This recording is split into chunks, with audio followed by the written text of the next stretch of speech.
Baik. Assalamualaikum warahmatullahi wabarakatuh. Alhamdulillahirabbil alamin. Puji syukur pada Allah Subhanahu wa taala. Selawat dan salam kepada junjungan kita yakni Nabi Muhammad sallallahu alaihi wasallam. Saudara mahasiswa yang sama-sama kita hormati, alhamdulillah pada kesempatan ini kita semua dalam keadaan sehat walafiat. Semoga Allah selalu memberikan nikmat kesehatan kepada kita sehingga kita selalu dapat dan bisa melakukan aktivitas kita sebagaimana mestinya. Saudara sekalian, pada kali ini merupakan pertemuan kita yang keempat, di mana kita akan membahas tentang pembangunan perdesaan berbasis lingkungan. Nah, kenapa ini sangat penting kita pelajari? Pembangunan perdesaan berbasis lingkungan. Padahal kita tahu ya, setiap pembangunan perdesaan itu pasti akan berdampak terhadap lingkungan. Baik dampaknya positif maupun dampaknya negatif. Nah, tentu ini seiring dengan pertumbuhan jumlah penduduk dan peningkatan populasi masyarakat di perdesaan. Karena memang kalau untuk populasi di desa ini tingkat populasinya, pertumbuhan penduduknya lebih tinggi jika kita bandingkan dengan perkotaan. Desa satu keluarga itu bisa sampai ya minimal atau rata-rata 4 orang lah anaknya, jadi 6 gitu ya. Bahkan satu rumah itu ada yang 2 atau 3 kepala keluarga. Nah, kenapa? Karena ya secara budaya atau filosofi masyarakat itu banyak anak banyak rezeki gitu ya.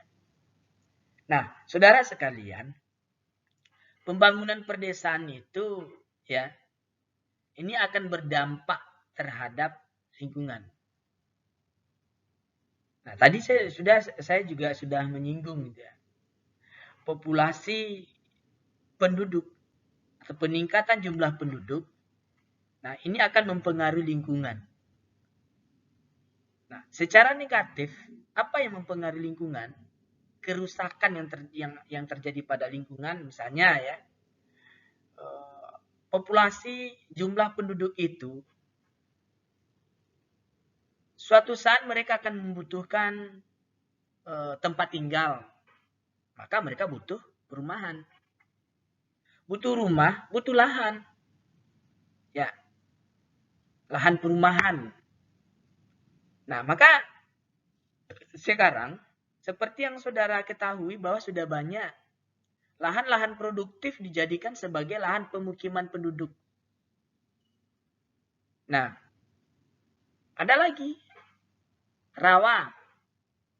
Untuk meningkatkan pertumbuhan ekonomi masyarakat, baik masyarakat perdesaan maupun perkotaan, itu rawa yang sebetulnya berfungsi sebagai serapan air yang akan menjaga netralitas udara. Kalau dulu itu embun pagi sangat banyak. Dari mana muncul? Dari rawa. Jadi embun pagi itu dari rawa. Karena di situ ada genangan air, ada serapan air. Nah, air itu yang akan menjaga udara, suhu di musim panas. Nah, sekarang rawa itu dijadikan areal perkebunan dan pemukiman masyarakat.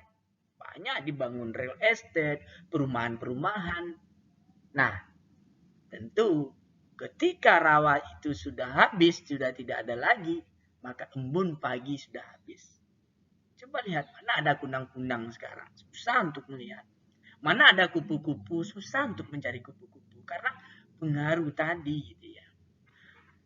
Kemudian dari segi pertumbuhan ekonomi gitu ya, butuh areal areal pertanian, perkebunan. Sementara yang sudah ada sekarang sudah dijadikan pemukiman penduduk, ya, pemukiman, perumahan-perumahan. Kenapa? Kan orang banyak. jumlah penduduk semakin bertambah, tempat tinggal pun semakin bertambah, dibikin perumahan, akhirnya lahan semakin menyempit. Maka ya lahan-lahan produktif lah yang dijadikan. Sudah habis areal di pemukiman, tidak ada lagi lahan, maka hutan yang dibabat. Nah, tanpa ada perhitungan-perhitungan, nah ini kondisinya.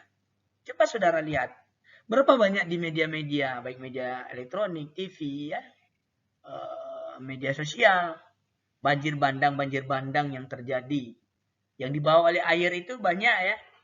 Misalnya kayu, ya, kayu-kayu yang sudah dipotong di hutan sana, dan itu dibawa oleh arus sungai, banjir bandang ke pemukiman masyarakat.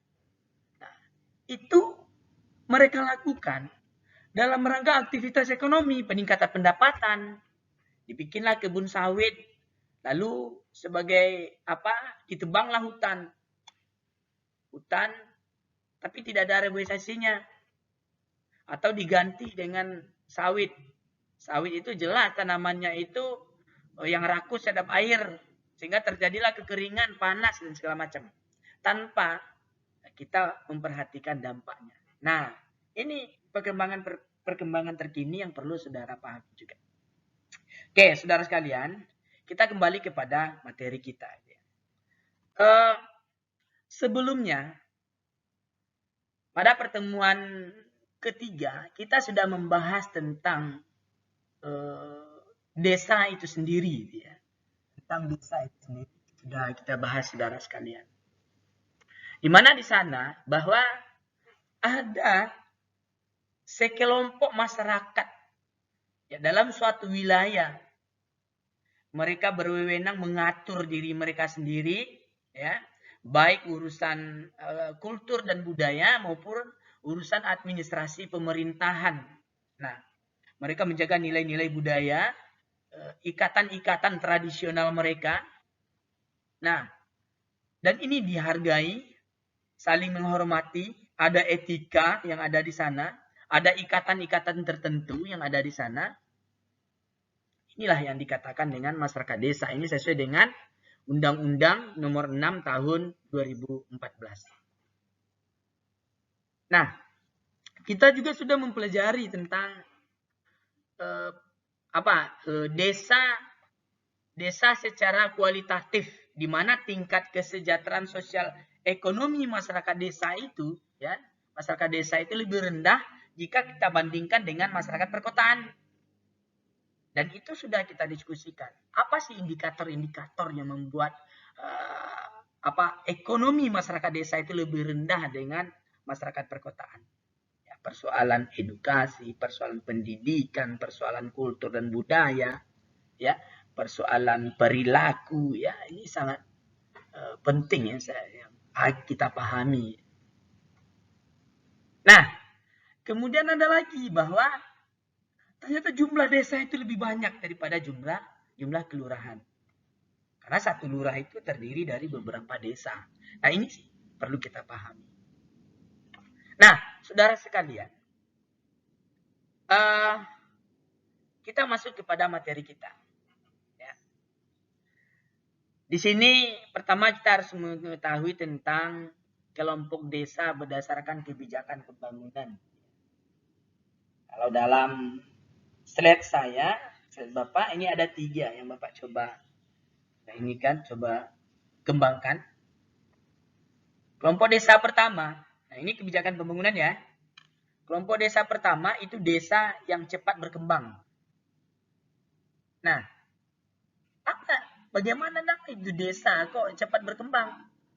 Nah, di sini desa yang cepat berkembang di sini kebanyakan ya, ini desa-desa yang jalurnya strategis. Dia akses gitu ya, aksesnya itu lebih dekat dan mudah ke kota. Lebih dekat dan mudah ke kota. Yang memang mempengaruhi ya, tingkat percepatan penduduk. Pola pikir orang kota itu kan berbeda dengan orang desa.